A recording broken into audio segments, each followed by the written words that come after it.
ಈ ನಡುವೆ ನಕ್ಸಲೈಟ್ಸ್ ಬಹುಶಃ ಈ ಶರಣಾಗತಿಯೊಂದಿಗೆ ಕರ್ನಾಟಕದಲ್ಲಿ ಇನ್ನು ಮುಂದೆ ನಕ್ಸಲೈಟ್ಸ್ ಇರೋದಿಲ್ಲ. ರೆಡ್ ಕಾರಿಡಾರ್ ಅಂತ ಕರೆಯಲಾಗುತ್ತೆ. ಏನು ರೆಡ್ ಕಾರಿಡಾರ್ ಅಂದರೆ ಎಲ್ಲೆಲ್ಲಿ ನಕ್ಸಲರಿದ್ದಾರೋ ಅಲ್ಲಲ್ಲಿ ರೆಡ್ ಕಾರಿಡಾರ್ ಇರುತ್ತೆ. ಆಮೇಲೆ ಅದಕ್ಕೆ ರೆಡ್ ಪಾತ್ ಅಂತ ಕರೀತಾರೆ. ಹೇಗೆ ಪೋಸ್ಟ್ ಆಫೀಸ್ ಇರುತ್ತೋ, ಹೇಗೆ ಕೊರಿಯರ್ ಇರುತ್ತೋ, ಹೇಗೆ ಫೋನ್ ಇರುತ್ತೋ, ಅವ್ರದ್ದೊಂದು ರೆಡ್ ಪಾತ್. ಆ ಪಾತ್ ಮುಖಾಂತರ ಮಾಹಿತಿಗಳನ್ನು ರವಾನೆ ಮಾಡ್ತಾ ಇರ್ತಾರೆ. ಆ ರೆಡ್ ಕಾರಿಡಾರ್ನಿಂದ, ರೆಡ್ ಪಾತ್ನಿಂದ ಕರ್ನಾಟಕ ಈಗ ಮುಕ್ತವಾಗ್ತಾ ಇದೆ. ನಕ್ಸಲರನ್ನು CM ಗೃಹ ಕಚೇರಿಯತ್ತ ಕರೆದೊಯ್ಯುತ್ತಿರುವಂಥ ಅಧಿಕಾರಿಗಳು ನಕ್ಸಲ್ ಶರಣಾಗತಿ ಪುನರ್ವಸತಿ ಸಮಿತಿ ಸಮ್ಮುಖದಲ್ಲಿ ಶರಣು. CM ಸಿದ್ದರಾಮಯ್ಯ ಮುಂದೆ ಶರಣಾಗತಿ ಆಗಲಿರುವ ನಕ್ಸಲರು ಭೇಟಿ ಬಳಿಕ ನೋಡಿ ದೃಶ್ಯಾವಳಿ ನೋಡ್ತಾ ಇದ್ದೀರಿ ನೀವು. ಎಕ್ಸ್ಕ್ಲೂಸಿವ್ ದೃಶ್ಯಾವಳಿ. ಮುಖ್ಯಮಂತ್ರಿಗಳ ನಿವಾಸದತ್ತ ನಕ್ಸಲರನ್ನು ಕರೆತರಲಾಗ್ತಾ ಇದೆ. ಎಕ್ಸ್ಕ್ಲೂಸಿವ್ ದೃಶ್ಯಾವಳಿಗಳು.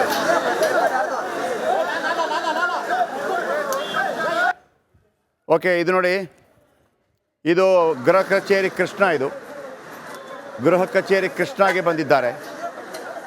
ಇದು CM ಅವರ ಆಫೀಸ್. ಅದರ ಪಕ್ಕದಲ್ಲೇ ಇದೆ ಕಾವೇರಿ ನಿವಾಸ. ನೋಡಿ, CM ನಿವಾಸಕ್ಕೆ CM ಗೃಹ ಕಚೇರಿ, ಆಯಿತಾ, CM ನಿವಾಸ ಅಲ್ಲ, ಗೃಹ ಕಚೇರಿ ಕೃಷ್ಣ ಆಫೀಸ್. ಬಹುಶಃ 6 ಜನರನ್ನು ಕೂಡ ಕರೆತಂದಿದ್ದಾರೆ. ಇಲ್ಲಿ ಕೆಲವು ನಾಟಕೀಯ ತಿರುವುಗಳಿದೆ, ಅದನ್ನು ಕೂಡ ಹೇಳ್ತೀನಿ ಏನು ಅಂತ. ರಾಷ್ಟ್ರೀಯ ತನಿಖಾ ದಳ ಕೂಡ ಅವರನ್ನು ಅರೆಸ್ಟ್ ಮಾಡುವಂಥ ಸಾಧ್ಯತೆಗಳಿತ್ತು. ಹಾಗಾಗಿ ನೋಡಿ, ಇವರೆಲ್ಲ ಎಲ್ಲರೂ ಸರೆಂಡರ್ ಆಗ್ತಾ ಇದ್ದಾರೆ. ಏನು ಆಶ್ಚರ್ಯ ಅಲ್ವಾ? ಒಂದು ಕುಗ್ರಾಮದ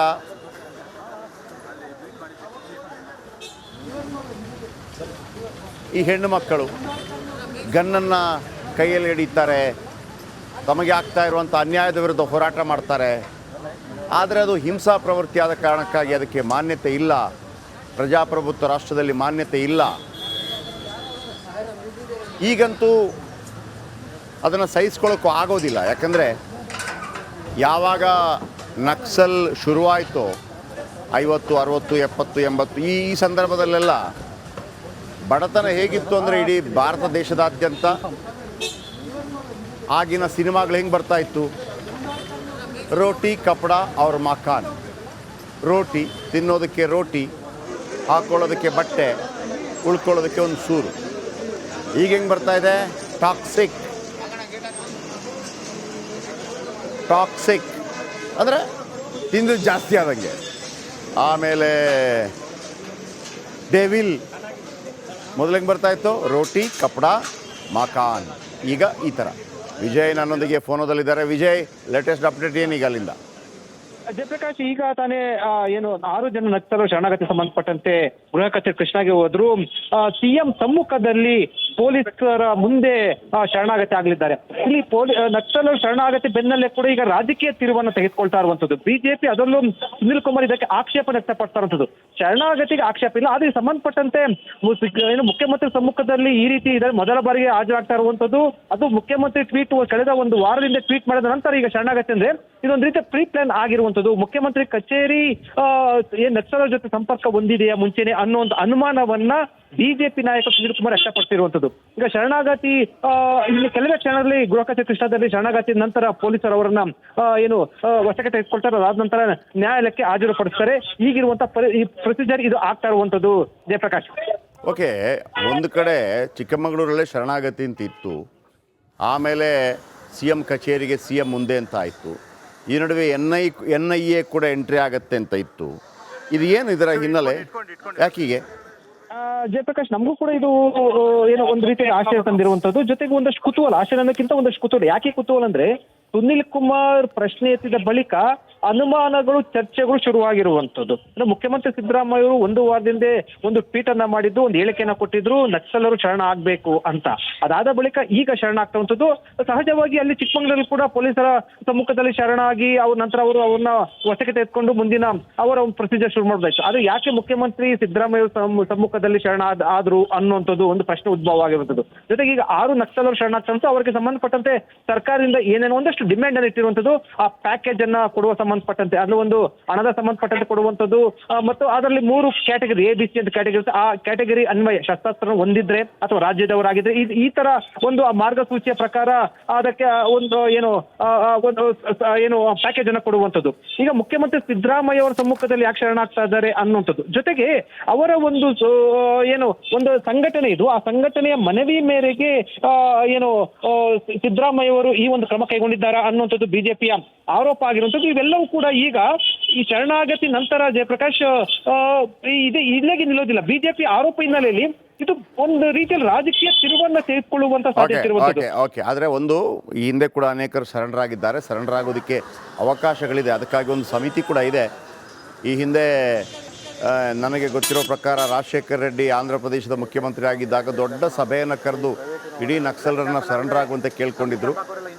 ಎಲ್ಲ ನಕ್ಸಲರಲ್ಲಿಗೆ ಬಂದಿದ್ರು ಕೂಡ.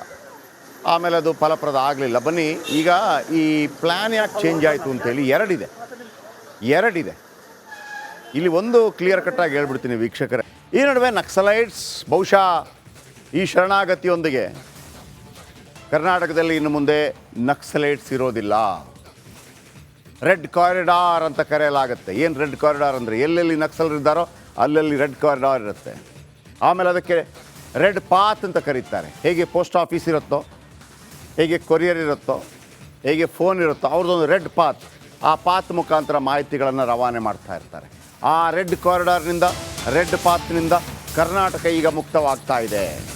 ನಕ್ಸಲರನ್ನು CM ಗೃಹ ಕಚೇರಿಯತ್ತ ಕರೆದೊಯ್ತಿರುವಂಥ ಅಧಿಕಾರಿಗಳು ನಕ್ಸಲ್ ಶರಣಾಗತಿ ಪುನರ್ವಸತಿ ಸಮಿತಿ ಸಮ್ಮುಖದಲ್ಲಿ ಶರಣು.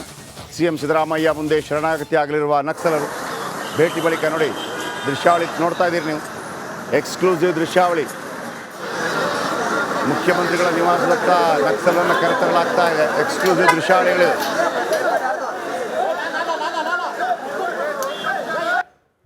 ಓಕೆ, ಇದು ನೋಡಿ, ಇದು ಗೃಹ ಕಚೇರಿ ಕೃಷ್ಣ. ಇದು ಗೃಹ ಕಚೇರಿ ಕೃಷ್ಣಾಗೆ ಬಂದಿದ್ದಾರೆ. ಇದು CM ಅವರ ಆಫೀಸ್. ಅದರ ಪಕ್ಕದಲ್ಲೇ ಇದೆ ಕಾವೇರಿ ನಿವಾಸ. ನೋಡಿ, CM ನಿವಾಸಕ್ಕೆ CM ಗೃಹ ಕಚೇರಿ, ಆಯಿತಾ, CM ನಿವಾಸ ಅಲ್ಲ, ಗೃಹ ಕಚೇರಿ ಕೃಷ್ಣ ಆಫೀಸ್. ಬಹುಶಃ 6 ಜನರನ್ನು ಕೂಡ ಕರೆತಂದಿದ್ದಾರೆ. ಇಲ್ಲಿ ಕೆಲವು ನಾಟಕೀಯ ತಿರುವುಗಳಿದೆ, ಅದನ್ನು ಕೂಡ ಹೇಳ್ತೀನಿ ಏನು ಅಂತ. ರಾಷ್ಟ್ರೀಯ ತನಿಖಾ ದಳ ಕೂಡ ಅವರನ್ನು ಅರೆಸ್ಟ್ ಮಾಡುವಂಥ ಸಾಧ್ಯತೆಗಳಿತ್ತು. ಹಾಗಾಗಿ ನೋಡಿ, ಎಲ್ಲರೂ ಸರೆಂಡರ್ ಆಗ್ತಾ ಇದ್ದಾರೆ. ಏನು ಆಶ್ಚರ್ಯ ಅಲ್ವಾ? ಒಂದು ಕುಗ್ರಾಮದ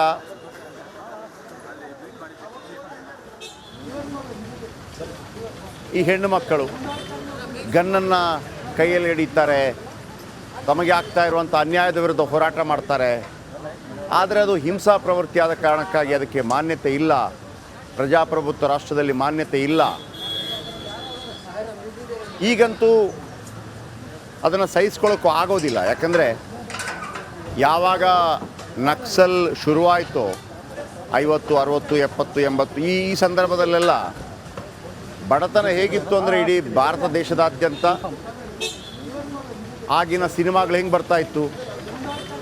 ರೋಟಿ ಕಪಡ ಅವ್ರ ಮಕಾನ್. ರೋಟಿ ತಿನ್ನೋದಕ್ಕೆ ರೋಟಿ, ಹಾಕ್ಕೊಳ್ಳೋದಕ್ಕೆ ಬಟ್ಟೆ, ಉಳ್ಕೊಳ್ಳೋದಕ್ಕೆ ಒಂದು ಸೂರು. ಈಗ ಹೆಂಗೆ ಬರ್ತಾ ಇದೆ?